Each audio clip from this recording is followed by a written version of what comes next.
Friends, இந்த வீடியோவில் நம்ம என்ன பார்க்க போகிறோம்னா, இன்றைக்கி நம்ம புதுசாக ஒரு இடத்துக்கு ரைடு போக போகிறோம். எல்லாரும் போகிற பிளேஸ் தான். கொடைக்கானல் போகலான்னு நானும் பிளான் பண்ணியிருக்கேன். ஏன்னா கிளைமேட் வந்து இங்கே கொஞ்சம் நல்லா இருக்கும்னு சொல்லியிருக்காங்க இந்த டயத்தில். ஸோ கொடைக்கானல் போகலான்னு ஒரு பிளானு. பட் ஆனால் நான் கொடைக்கானல் போகிறது இதுதான் ஃபஸ்ட் டைம். இதுக்கு முன்னாடி நான் கொடைக்கானல் போனதே இல்லை.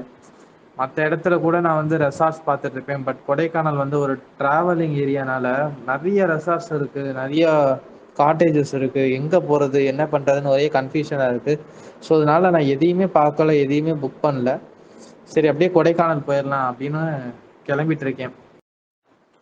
நம்ம சேனலை ஃபாலோ பண்ணிட்டு இருந்தீங்கன்னா உங்களுக்கு தெரிஞ்சிருக்கும். இதுவும் கிட்டத்தட்ட கோயம்புத்தூர் போகிற சிமிலர் ரூட்டில் தான் நம்ம போயிட்டுருக்கோம்.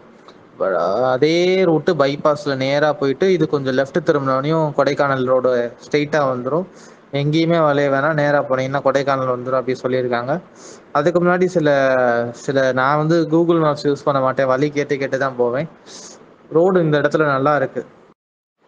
வர வழியில் பயங்கரமாக பசிச்சது ஃப்ரெண்ட்ஸ். ஸோ சாப்பிட வந்திருக்கேன். எங்கே பார்த்தாலும் டெம்பிள் சிட்டி சரவண பவன் இருந்துகிட்டே இருக்குது.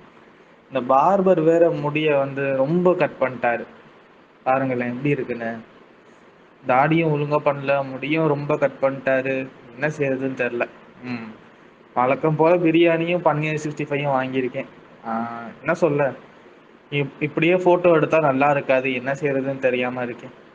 இதை சாப்பிட்டு இப்படி இருக்குன்னு சொல்கிறேன். இது கொடைக்கானல் போகிற ரோட்டில் இருக்க சரவண பவன். டேஸ்ட்டு ஆனால் இதில் நான் எதிர்பார்த்ததோட செம்மையாக இருக்குது. சூடாக இருக்குது. பன்னீர் வந்து பயங்கர சாஃப்டாக இருக்குது ஃப்ரெண்ட்ஸ். என்ன சொல்ல, இப்படி ஒரு சாஃப்டான பன்னீரை நான் வந்து சாப்பிட்டதே இல்லைன்னு தான் சொல்லுவேன்.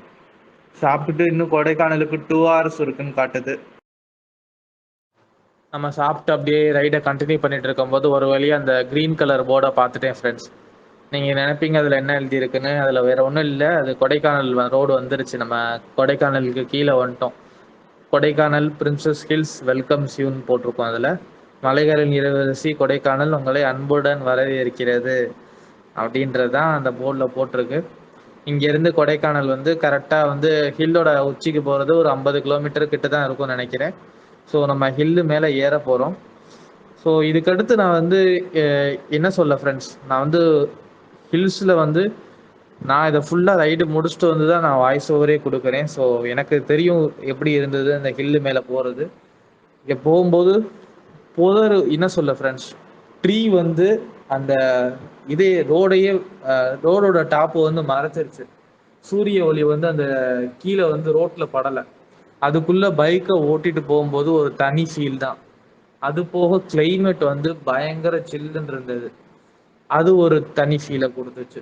அது போக இன்னும் என்ன சொல்ல, சின்ன சின்ன ஊத்து மாதிரியான ஒரு பிளேஸ் இருந்தது. அது போக மேலே வந்து பெரிய பெரிய மலைகள் இருந்தது. இப்போ பார்த்தீங்கன்னா அந்த சைடில் ஒரு மலை தெரியுது, அந்த மாதிரி மலை இருந்தது. அது போக மரங்கள்லாம் பெருசாக பெரிய சைஸ், நீங்கள் நினச்சி கூட பார்க்க மாட்டீங்க. வீடியோவோட இன்ட்ரோவில் வந்திருக்கும், அவ்வளோ உச்சிக்கு வளர்ந்துருக்கு. ஸோ அது போக பச்சை பசேன்னு 2 சைடும் க்ரீனரிஸ். அதுக்கு நடுவில் பைக்கை ஓட்டிட்டு போகும்போது அது ஒரு தனி ஃபீலை கொடுத்துச்சு. இப்போ இந்த வீடியோ வந்து நான் வந்து என்னோட ஆக்ஷன் கேமில் எடுக்கும்போது நான் வீட்டில் வந்து பார்க்கும்போது 28 ஜிபிக்கு வந்து இந்த வீடியோ இருந்தது. இங்கே பாருங்கள் மலையெல்லாம் இருக்குது. ஸோ இதை வந்து நான் வந்து ஒரு 300 செகண்டாக வந்து ஒரு கம்போஸ் பண்ணி போட்டிருக்கேன், ஒரு 5 மினிட்ஸுக்கு ஓடுற மாதிரி. ஏன்னா அவ்வளோ அவ்வளோ பெரிய வீடியோ. இந்த மலை மேலே ஏறுறது மட்டுமே 28 ஜிபி இருக்குது. ஸோ இதை மலை மேலே ரைட் பண்ணுற வீடியோ பாருங்கள் எப்படி இருக்குன்னு, கண்டிப்பாக உங்களுக்கு பிடிக்கும். 1080p ஹை ஹெச்டியில் பாருங்கள், ஒரு பாட்டு போடுவோம், தனி ஃபீல் கொடுக்கும். பாட்டு தான் ஓடுதுன்னு அதை ஸ்கிப் பண்ணிடாதீங்க. நிறைய பிளேஸ் இருக்கும், நிறைய சின்ன சின்ன ஊத்து இருக்கும். அங்கங்கே நின்று ஃபோட்டோஸ் எடுத்திருப்பேன், அதையும் பாருங்கள். இன்ட்ரெஸ்டிங்காக போகும். ஒரு மாதிரியான ஒரு குட் ஃபீலை கொடுக்கலன்னா என்னன்னு கேளுங்க கமெண்ட்டில். வந்து இந்த ரைடு வந்து குட் ஃபீலை கொடுக்கல அப்படின்றது வந்து உங்களுக்கு சொல்லுங்கள். இந்த பாட்டு முடிச்சுட்டு நான் வந்து என்ன கொடைக்கானல் எங்கே ஸ்டே பண்ணேன் என்ன பண்ணேன்றதை உங்களுக்கு வந்து சொல்கிறேன்.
பக்கத்துல பார்த்தீங்கன்னா, சில்வர் கேஸ்கேட் ஃபால்ஸ் அப்படின்னு ஒண்ணு இருக்கு. இந்த ஃபால்ஸ நான் நெறைய பேர் இன்ஸ்டாகிராம்ல என்னோட ஃப்ரெண்ட்ஸே நெறைய பேர் இன்ஸ்டாகிராம்ல போட்டு பார்த்துருக்கேன். இப்போ பார்க்கும்போது ஏதோ பெரிய ஃபால்ஸ் மாதிரி இருந்தது. பட் இங்க வந்து பார்க்கும்போது தான் தெரியுது, இது வந்து அவ்வளோ பெரிய ஃபால்ஸ் இல்ல. இங்க குளிக்கவும் அலோவ் பண்ண மாட்டாங்க. 2 சைடு வந்து ஒரு வேலி மாரி போட்டு வச்சிருக்காங்க. பிரிட்ஜ்லயும் பார்த்தீங்கன்னா, நெறைய கூட்டம் இருக்கு. நெறைய கூட்டம் இருந்தாலே நம்மளால அந்த அந்த ஃபீல வந்து உணர முடியாது. ஸோ அது ஒரு டிசப்பாயிண்டிங் நியூஸா இருந்தது. நான் வர்ற வழியில எனக்கு ஏன்னா நான் ரெசார்ட் எதுவுமே எனக்கு பார்க்கல. வர வழியில என்னடான்னா, நெறைய ஏஜென்ட்ஸ் இருந்தாங்க. அப்படியே என்னைய அந்த இடத்துல மறைச்சிட்டு, இங்க ஒரு ஏகே வியூ காட்டேஜ் அப்படின்னு ஒரு இடத்துல போய் கொண்டு வந்து காட்டியிருக்காங்க. இங்கேயே நான் புக் பண்ணிட்டேன். 1300 சொன்னாங்க. ரூம் எப்படி இருக்குன்னு பாருங்களேன். ஒரு பெட்டு, ஒரு ஃபுல் சைஸ் பெட்டு, 2 பேர் படுத்துக்கலாம். அதுக்கு போக கப்போர்டு ஒண்ணு வச்சிருக்காங்க.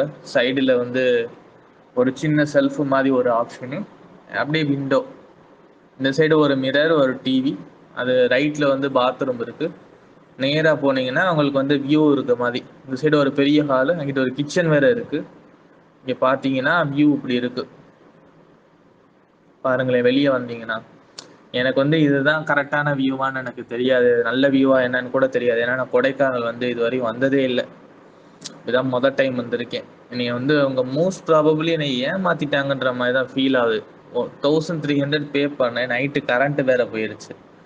ஸோ இன்வெர்ட்டர் இந்த இதுல இல்ல. பட் ஆனா நைட் வியூ பாருங்க எப்படி இருக்குன்னு. இன்வெர்ட்டர் இல்லாத காரணத்துல என்னால வந்து நைட் வந்து என்ன கொடைக்கானல் குளிர்னால ஒன்றும் தெரியல. ஸோ நானும் அட்ஜஸ்ட் பண்ணிட்டு இருந்துட்டேன். காலையிலயும் தண்ணி அவ்வளோ சரியா வரல. பட் இருந்தாலும் மேபி இது எனக்கு மட்டும் நடந்திருக்கலாம். காலையில எந்திரிக்கும் போது என்னோட பெட்டுக்கு அந்த சைடு ஒரு விண்டோ இருந்தது பாத்தீங்களா? அந்த சைடு கோழி இதெல்லாம் போயிட்டு இருக்கு. இது ஒன்றும் பெரிய வியூ இல்ல. அது பக்கத்துல ஒரு ரெசார்ட் இருந்தது. ஒரு பெரிய காட்டேஜ் மாதிரி இருந்தது. அங்க நைட்டு டிஸ்கோ மாதிரிலாம் இருந்தது. காலைல எந்திரிச்சு வெளில வந்து வியூ எப்படி இருக்குன்னு பார்க்க போறேன். நான் வந்து பெரிய இது வந்து கொடைக்கானல் போயிட்டு இப்படி வந்து மாட்டிக்கிட்டோமோன்ற மாதிரி ஒரு ஃபீல் பண்ணிட்டேன். இந்த இந்த ஒரு காட்டேஜ்ல. ஸோ அதுதான் பெரிய பிரச்சனை. நான் மார்னிங் எப்படி இருந்தது, நான் கிளம்பும்போது எப்படி இருந்ததுன்னு பாருங்க. இது மார்னிங் வியூ. சன் ஆரம்பிக்கும் போது வந்த வியூ. அடுத்து இந்த வீடியோலயே அடுத்து நான் கிளம்பும்போது வியூ எப்படி இருக்குன்றதையும் காட்டுறேன் உங்களுக்கு. ஸோ இதுதான் வியூன்னு சொல்றேங்க. எனக்கு ஒன்றும் தெரியலங்க. கொடைக்கானல் ரொம்ப ஓவர் க்ரௌடட் ஆயிருச்சு. எல்லாரும் வந்துட்டு இருக்காங்களா, முந்தி மாதிரி இல்லைன்ற மாதிரி நான் ஃபீல் ஆகுது. முந்தி நான் போனது இல்லை. பட் என்னமோ முன்னாடி அவங்க போட்ட ஃபோட்டோஸ் மாதிரி இல்லை. அவ்வளோ க்ரௌட் இருக்கு. இது ஆஃப்டர்நூன் நான் கிளம்பும்போது எடுத்த வியூ. அவ்வளோதான், நான் கிளம்ப போறேன். நாளைக்கு ஒர்க் இருக்கு எனக்கு. ஃப்ரெண்ட்ஸ், நாளைக்கு ஆஃபீஸ் எனக்கு இருக்கனால நான் வந்து அவ்வளவோ கொடைக்கானல் வந்து என்னால் எக்ஸ்ப்ளோர் பண்ண முடியலை. எனக்கு ஆஃபீஸுக்கு லீவ் போடவும் இது வரையும் விருப்பம் இல்லை. நான் இது வரையும் என்னோட 2 வருஷத்துல ஒரு நாள் கூட என்னோட ஆஃபீஸ்க்கு வந்து லீவ் போட்டதே இல்லை. லீவ் போடாமல் அப்படியே போயிட்டு இருக்கேன். ஸோ அதையும் மெயின்டைன் பண்ணலான்னு நானும் கிளம்பிட்டேன். கொடைக்கானலில் வந்து இன்னும் நிறைய பிளேசஸ் இருக்குது எக்ஸ்ப்ளோர் பண்ணுறதுக்கு. குணா கேவ்ஸு, இது மாதிரி எனக்கு தெரிஞ்சு நிறைய ப்ரைவேட் ஃபால்ஸ் இருக்குன்னு சொல்கிறாங்க. இந்த கொடைக்கானல் எனக்கு ரொம்ப பிடிச்சது என்னன்னா, அந்த சில்லான கிளைமேட்டு. நைட்டு வந்து 2, 3 போர்வையை போத்திட்டு தான் தூங்குற நிலைமையில இருந்தது. அவ்வளோ ஜில்லுன்னு இருந்தது. பட் அதான் அந்த கிளைமேட்டுக்கு தானே நம்ம வந்தோம். ஸோ அந்த கிளைமேட்டை வந்து நான் வந்து அனுபவிச்சேன். இனி அடுத்தடுத்து நான் கொடைக்கானல் வரும்போது வேற வேற பிளேசஸ்லாம் போகணும். ஃபார் எக்ஸாம்பிள் குணா கேவ்ஸ் போயிட்டு வரணும். இந்த மாதிரி டக்குன்னு அந்த அந்த அதுக்கிட்ட இருக்க ஒரு ஹோட்டலை வந்து புக் பண்ணணும். ஸோ இந்த இடத்துல வந்து நான் ஊருக்கு போகிறதே, கொடைக்கானல்ன்ற ஊருக்கு போகிறதுக்கே கொஞ்சம் ரொம்ப நேரம் ஆச்சு. ஸோ மோஸ்ட் ப்ராபபிளி நீங்கள் ஏஜென்ட்டை வச்சு போகாமல் நீங்களே ஒரு தரவான ரிசர்ச் பண்ணி அப்புறம் போகலாம். இல்லைன்னா நீங்கள் அந்த ஏஜென்ட்டே கேளுங்க, நான் அந்த குணா கேவ்ஸ் போகணும்னா அது பக்கத்தில் ஏதாவது இருக்கா அப்படின்னு சொல்லி அவங்கள கூப்பிட்டு போய் அது பக்கத்தில் கூட நீங்கள் ஸ்டே பண்ணுற மாதிரி பாருங்கள். ஸோ நிறைய ப்ரைவேட் ஃபால்ஸ் இருக்குன்னு சொல்கிறாங்க. அதெல்லாம் பார்த்துட்டு வரணும்ல நம்ம.